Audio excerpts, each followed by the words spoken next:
face, I can see right through you. You seem like the type to love and leave 'em and disappear right after the song. So give me the night to show you, hold you. Don't leave me out here dancing alone. Assalamualaikum warahmatullahi wabarakatuh. Waalaikumsalam warahmatullahi wabarakatuh. Izin memperkenalkan diri lagi ya Pak ya. Oke, siap Pak. Perkenalkan, nama saya Suliana Fatisah Fitri. Saya dari Prodi Agribisnis bidang minat penjualan dan komunikasi pertanian. Saya berkuliah di Universitas Logika. Di sini saya akan melakukan praktek unit 2 mengenai kelembagaan agribisnis.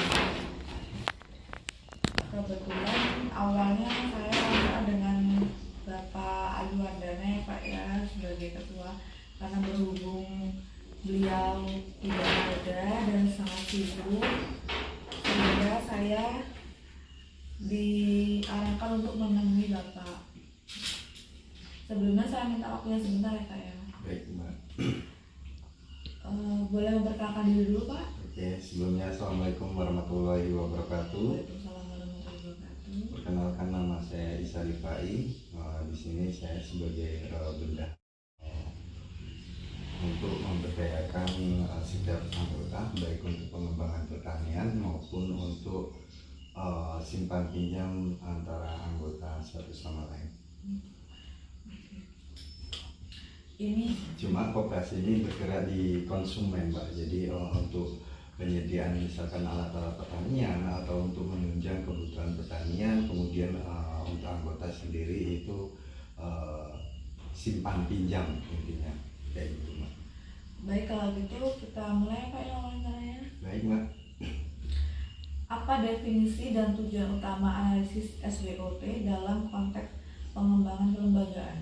Jadi analisis SWOT merupakan suatu alat perencanaan strategis di mana di dalam kita menganalisis suatu lembaga atau terutama di koperasi kita terkait untuk faktor internal, misalkan kekuatan dan kelemahan serta ancaman di eksternalnya, yaitu peluang kita, terus ada ancaman atau untuk mengantisipasinya.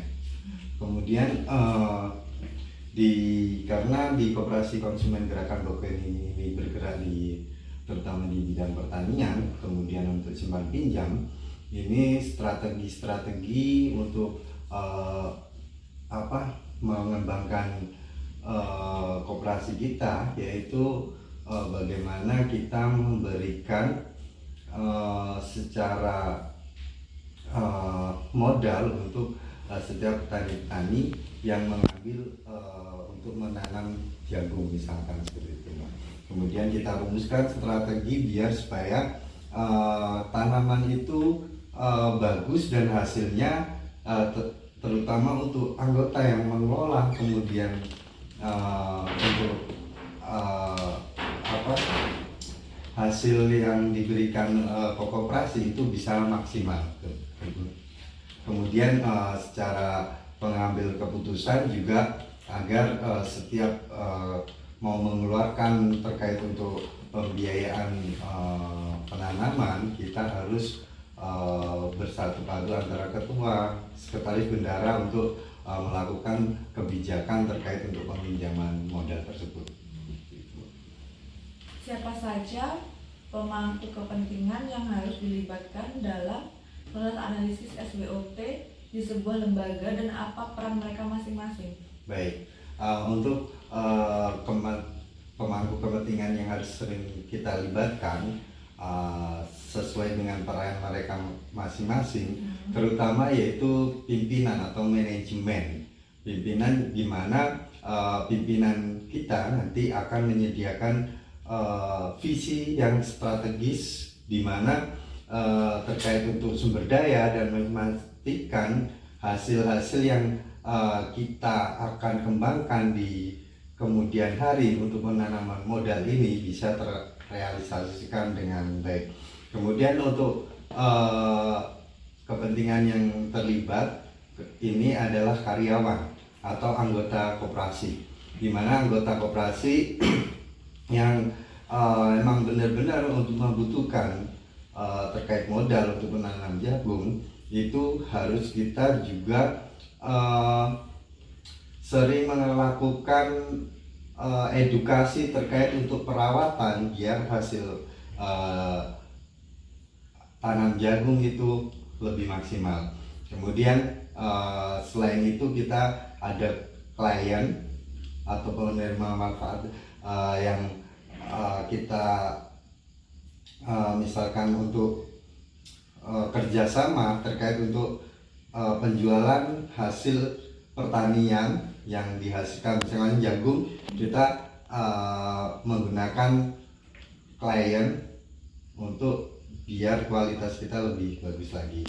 Kemudian secara ini mitra juga kita perlu ada mitra baru terkait untuk menawarkan sesuatu produk yang kita hasilkan sebagai peluang pasar kita, bahwa misalkan di gudang ini harga satu dengan harga yang lain itu ada sedikit selisih harga lebih tinggi di suatu gudang tersebut, jadi kita memberikan peluang untuk bermitra di gudang tersebut yang nilai ekonomisnya sangat bagus. Sumber daya internal apa saja yang menjadi keunggulan kompetitif utama lembaga saat ini? Sebenarnya kalau untuk sumber daya internal itu yang menjadi keunggulan itu adalah yang pertama dan yang paling utama, yaitu sumber daya manusia, di mana koperasi yang terbentuk ini selalu mengedepankan tim-tim ahli, di mana setiap untuk melakukan proses sumber daya ini biar lebih maksimal terkait untuk pengelolaan baik koperasi ataupun manajemen permodalan untuk perkembangan pertanian kita. Kemudian kita mempunyai brand atau image, di mana agar kepercayaan mitra-mitra kita terkait untuk produk-produk yang kita hasilkan, misalkan tanaman jagung, itu kualitas jagung kita lebih bagus dan kemudian mempunyai hasil yang lebih tinggi di antara petani-petani yang lain.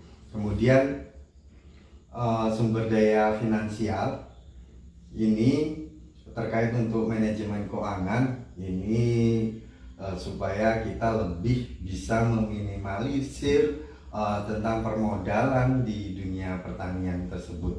Kemudian terkait infrastruktur itu mungkin untuk di koperasi kita akan lebih memfasilitasi lagi baik secara teknologi ataupun